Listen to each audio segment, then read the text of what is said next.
नमस्कार, झारखंड समाचार में आप सबका स्वागत है। आइए जानते हैं सुबह से लेकर शाम तक की तमाम बड़ी खबरों को। इससे पहले चैनल को सब्सक्राइब नहीं किया है तो प्लीज चैनल को सब्सक्राइब कर बेल आइकन को प्रेस कर दीजिए ताकि खबरों का अपडेट आपको मिलता रहे। बैल को बचाने कुएं में उतरे 7 लोग, तभी धंस गई मिट्टी, 5 की मौत।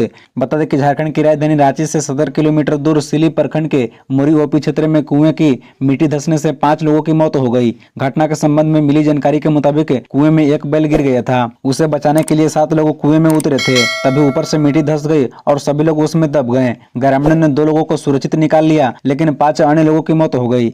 घटना के संबंध में मिली जानकारी के मुताबिक सिल्ली को मुरी ओपी क्षेत्र अंतर्गत पिस्का गाँव में गुरुवार देर शाम एक बैल कुएं में जा गिरा। उसे बचाने के लिए 4 लोग कुएं में उतरे, अन्य 3 लोग बाहर से रस्सी के जरिए उसकी मदद कर रहे थे। तभी बारिश की वजह से नरम हो चुकी मिट्टी धंस गई और सभी 7 लोग उसमें दब गए।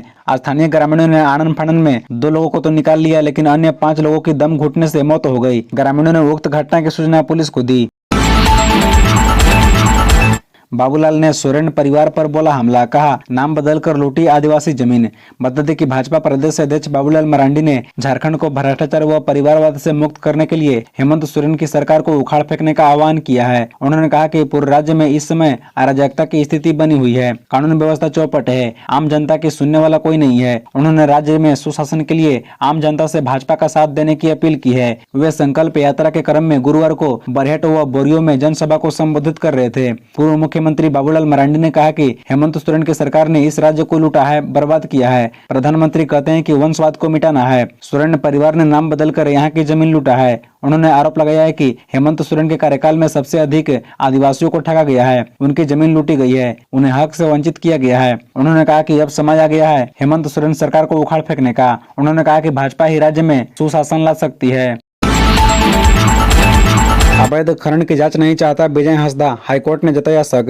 हाईकोर्ट ने साहिबगंज में अवैध खनन की जांच की मांग वाली विजय हांसदा की याचिका वापस लेने की अनुमति नहीं दी है। मामले की जांच सीबीआई या ईडी से होगी या नहीं, इस पर शुक्रवार यानी आज सुनवाई होगी। गुरुवार को झारखंड हाईकोर्ट के जस्टिस एसके द्विवेदी की अदालत ने साहिबगंज में अवैध खनन की जांच वाली विजय हांसदा की याचिका वापस लेने पर सुनवाई हुई। ईडी का पक्ष सुनने के बाद अदालत ने उक्त याचिका को वापस लेने की अनुमति देने से इनकार कर दिया। अदालत ने कहा कि यह गंभीर मामला है, राज्य के उच्च पदों पर पदस्थापित के खिलाफ जांच का मामला है। प्रथम दृष्टया प्रतीत होता है कि प्रार्थी किसी के दबाव में याचिका वापस ले रहा है। पर्दे के पीछे से किसी व्यक्ति के उकसावे पर वर्तमान आईए दाखिल किया गया है, जिसे कोर्ट ने मानने से इनकार कर दिया है। इसलिए याचिका वापस लेने की अनुमति नहीं दी जा सकती है और इसके लिए दाखिल आईए याचिका को खारिज किया जाता है।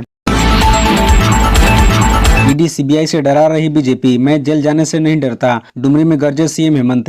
बता दें कि मुख्यमंत्री हेमंत सोरेन ने कहा है कि भाजपा सरकार ईडी और सीबीआई से डराने का काम कर रही है, पर मैं जेल जाने से नहीं डरने वाला हूं। उक्त बातें मुख्यमंत्री ने डुमरी उपचुनाव में गुरुवार को झामुमो प्रत्याशी बेबी देवी के नामांकन के बाद आयोजित जनसभा में कही। उन्होंने कहा कि इंडिया गठबंधन की ओर से मंत्री बेबी देवी खड़ी है, इन्हें भारी मतों से जिताएं। सीएम ने कहा कि जगन्नाथ दा की कार्यशैली और जनता के प्रति समर्पित भाव झारखंड के किसी और नेता में नहीं है। वे जान की परवाह नहीं करते हुए हमेशा जनता के बीच रहे। कोरोना ने हाजी हुसैन अंसारी और जगन्नाथ महतो को हम लोगों से छीन लिया। सीएम ने कहा कि हम लोगों के विरोध में वे लोग हैं जो आपको गरीबी की ओर ले जाने वाले हैं, धर्म की जहर मिलाकर शासन कर रहे हैं। हमने संकल्प लिया है कि अब भाई भाई को लड़ने नहीं देंगे। 2019 से पहले मॉब लिंचिंग की घटनाएं होती थी, हमने इस पर लगाम लगाया। उन्होंने केंद्र पर हमला बोलते हुए कहा कि इस देश में दूध दही पर भी टैक्स लग गया। देश की कर्ज प्रति व्यक्ति 1.5 लाख रुपए से अधिक हो गया है। जनसभा में मंत्री सत्यानंद भोक्ता, हाफिजुल हसन, बादल पत्रलेख, विधायकों में सुदीव्य कुमार, सरफराज अहमद, विनोद सिंह, अनूप सिंह आदि मौजूद थे। सीटों की दावेदारी पर झारखंड में बढ़ा इंडिया का संकट, कांग्रेस चाहती है बड़े भाई की भूमिका। बता दें कि 2024 का लोकसभा चुनाव लड़ने के लिए सभी दल सीटों को लेकर अपने अपने दावे कर रहे हैं। विपक्षी गठबंधन इंडिया में शामिल दल भी इससे पीछे नहीं है। कोई 9 तो कोई 4 सीट पर चुनाव लड़ने का दावा कर रहा है। वहीं गठबंधन में बड़े भाई की जिम्मेदारी उठाते हुए आसपास में खींचतान होती दिख रही है। दावे और खींचतान के बीच विपक्षी दलों ने आपस में समझौता नहीं किया तो झारखंड में उनके गठबंधन इंडिया पर भी संकट के बादल दिखने लगेंगे। बता दें कि कांग्रेस की दिल्ली में में हुई बैठक में झारखंड के 9 सीटों पर प्रत्याशी उतारने की बात हुई। 2019 में कांग्रेस ने 7 सीटों पर प्रत्याशी खड़ा किया था, जबकि झामुमो ने 4, झाविमो ने 2 और राजद ने 1 सीट पर प्रत्याशी उतारा था। वहीं चतरा में कांग्रेस राजद के बीच फ्रेंडली फाइट हुई थी। कांग्रेस 2019 में लड़ी 7 सीटों के साथ साथ जेवीएम को दिए 2 सीट पर 2024 में प्रत्याशी उतारने की तैयारी कर रही है। कांग्रेस के झारखंड प्रभारी अविनाश पांडे ने दावा किया है कि तैयारी 14 सीटों पर की जा रही है, लेकिन 9 सीटों पर उनकी दावेदारी बनती है। कांग्रेस के कदम के बाद झामुमो, राजद समेत वाम दलों की दावेदारी पर प्रश्न चिन्ह खड़ा हो गया है। रांची सर्किट हाउस में आग, उत्तराखंड के पूर्व सीएम के बेटे फंसे, ऐसे बची जान। रांची के सर्कुलर रोड स्थित सर्किट हाउस में गुरुवार दोपहर अचानक आग लग गई। आग की लपेटें इतनी तेज थी कि एक कमरे से दूसरे में फैल गई। सर्किट हाउस में उत्तराखंड के पूर्व मुख्यमंत्री हरित रावत के पुत्र वीरेंद्र रावत भी फंस गए। हालांकि उन्हें मौजूदा कर्मियों ने सकुशल बाहर निकाल लिया। इसी बीच एक कमरे में एसी ब्लास्ट कर गया, जिससे पूरे सर्किट हाउस में धुआं भर गया। सर्किट हाउस के ऊपरी तल में ठहरा एक युवक भी उसमें फंस गया। उस युवक को सर्किट हाउस के कर्मियों ने खिड़की का शीशा तोड़कर बाहर निकाला। शिबू सोरेन से जुड़े लोकपाल मामले पर सुनवाई, वकील की दलील, भ्रष्टाचार संबंधी शिकायत दुर्भावनापूर्ण। बता दें कि झामुमो अध्यक्ष शिबू सोरेन से जुड़े लोकपाल मामले की सुनवाई दिल्ली हाईकोर्ट के न्यायाधीश जस्टिस सुब्रमण्यम प्रसाद की अदालत में हुई। आंशिक सुनवाई के बाद अदालत ने अगली सुनवाई के लिए 25 अगस्त की तिथि तय की है। अदालत ने पूर्व में पारित अंतरिम आदेश को बरकरार रखा। इसे पूर्व प्रार्थी की ओर से सुप्रीम कोर्ट के वरीय अधिवक्ता कपिल सिब्बल ने पैरवी की। उन्होंने अदालत को बताया कि भाजपा सांसद निशिकांत दुबे द्वारा शिबू सोरेन के खिलाफ लोकपाल से की गई भ्रष्टाचार संबंधी शिकायत दुर्भावनापूर्ण और राजनीति से प्रेरित है। लोकपाल इस शिकायत पर संज्ञान नहीं ले सकते थे, क्योंकि यह कानूनी आवश्यकताओं के अनुरूप नहीं था। वरिष्ठ अधिवक्ता ने कहा कि जो आरोप लगाया गया है वह शिकायत की तारीख से 7 साल पहले का है, अतः इस पर विचार नहीं किया जा सकता। उन्होंने दलील दी कि वर्ष 2013 के बाद कोई प्रविष्टि नहीं है, कानून में सीमा तय है, किसी भी संपत्ति की जांच नहीं की जा सकती है। श्री सिब्बल ने कहा कि लोकपाल और लोकायुक्त कानून 2013 की धारा 53 के प्रावधानों के तहत शिकायत में अपराध होने की जो तारीख दी गई है उसके 7 साल बाद शिकायत नहीं की जा सकती है।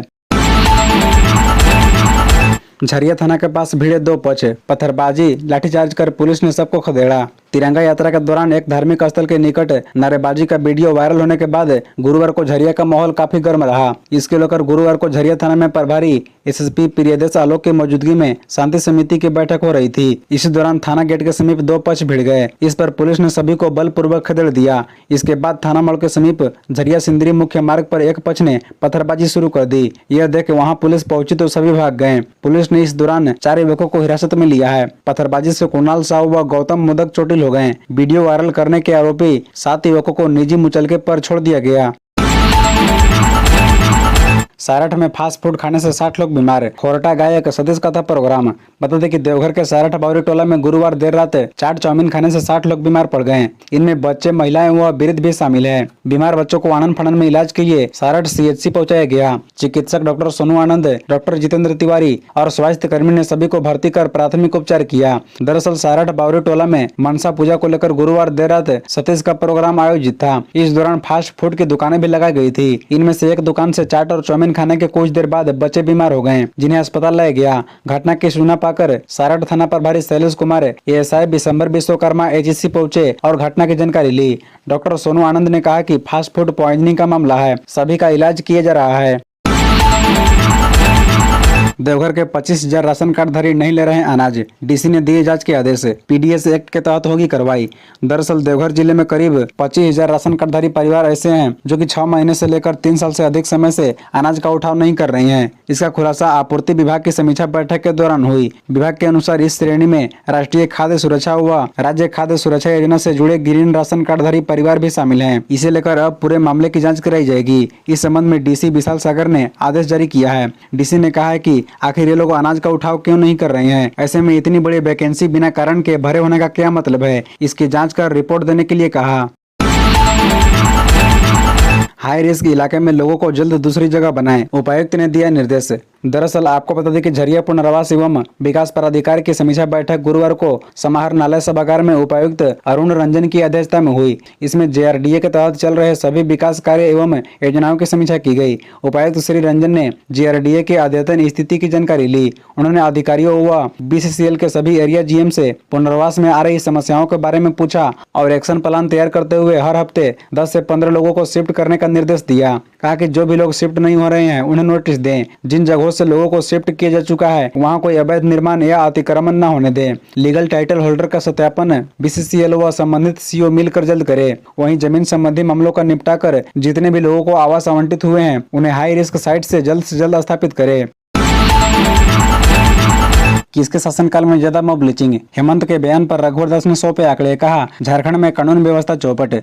झारखंड में 2019 से पहले मॉब लिंचिंग होती थी, अब हालात पहले जैसे नहीं है। मुख्यमंत्री हेमंत सोरेन के इस बयान पर पूर्व मुख्यमंत्री और भारतीय जनता पार्टी के राष्ट्रीय उपाध्यक्ष रघुवर दास ने सोशल मीडिया पर कुछ आंकड़े रखे हैं। इन आंकड़ों को जारी करते हुए बताया गया है कि राज्य के हालात अब कैसे हैं। इन आंकड़ों के साथ रघुवर दास ने सोशल मीडिया पर लिखा, मुख्यमंत्री हेमंत सोरेन जी कब क्या कहते हैं, लगता है उन्हें भी इसका ध्यान नहीं रहता। मॉब लिंचिंग पर दिया गया मुख्यमंत्री जी का यह गैर जिम्मेदार बयान उनकी जानकारी और समझ पर प्रश्न चिन्ह खड़ा करता है। रघुवर दास ने लिखा, कभी झारखंड को लिंचिंग पैड कहकर पूरे देश में बदनाम करने वाले हेमंत जी के राज में मॉब लिंचिंग की घटनाएं बढ़ी है। उन्होंने कहा कि उनकी याददाश्त को ठीक करने के लिए बता दूं कि रूपेश पांडु और संजू प्रधान की मॉब लिंचिंग पूरा देश नहीं भूला है। आज आपके कमजोर नेतृत्व के कारण झारखंड की कानून व्यवस्था स्थिति चौपट हो गई है और आप झूठे बोलते फिर रहे हैं। बीजेपी विधायक आलोक चौरसिया को बड़ी राहत, चुनाव को चुनौती वाली याचिका हाईकोर्ट से खारिज। झारखंड में डाल्टनगंज से भारतीय जनता पार्टी के विधायक आलोक चौरसिया को झारखंड हाईकोर्ट से बड़ी राहत मिली है। विधायक के चुनाव को चुनौती देने वाली याचिका पर झारखंड हाईकोर्ट के जस्टिस अनिल कुमार चौधरी की अदालत ने शुक्रवार को फैसला सुनाया। 40 पेज के फैसले में विधायक के खिलाफ दायर चुनाव चुनौती याचिका को खारिज कर दिया। हाईकोर्ट के इस आदेश से विधायक को बड़ी राहत मिली है। गौरतलब है कि विधायक के ऊपर लगाए गए सभी आरोपों को अदालत ने गलत माना है। निर्वाचन आयोग की ओर से अधिवक्ता आकाशदीप ने बताया कि विधायक के खिलाफ दायर चुनाव चुनौती याचिका को अदालत ने खारिज कर दिया है। बता दें कि पूर्व में सुनवाई के उपरांत अदालत ने फैसला सुरक्षित रख लिया था। दोनों पक्षों ने अपनी अपनी दलील दे दी थी, जिसमें चौरसिया के अधिवक्ता ने अदालत को बताया था कि वे जिस समय वर्ष 2014 में चुनाव लड़ रहे थे उस समय में चुनाव लड़ने योग्य हो गए थे। उनकी उम्र 25 वर्ष हो गया था। उनकी उम्र में कुछ गड़बड़ी हो गई थी जिसे पूर्व में ही ठीक कर लिया गया था। प्रार्थी की ओर से सुप्रीम कोर्ट के अधिवक्ता सलमान खुर्शीद ने पक्ष रखा। उन्होंने अदालत को सुप्रीम कोर्ट के कई आदेशों का हवाला देते हुए कहा कि चूंकि विधायक वर्ष 2019 में 25 वर्ष से कम उम्र के थे, इसलिए वह चुनाव लड़ने के योग्य नहीं थे। उनकी नामांकन को रद्द कर दी जाए और KN त्रिपाठी की जीत घोषित की जाए। खबरों से जुड़े रहने के लिए चैनल को सब्सक्राइब, वीडियो को लाइक एवं एक दूसरे से शेयर जरूर करें। धन्यवाद।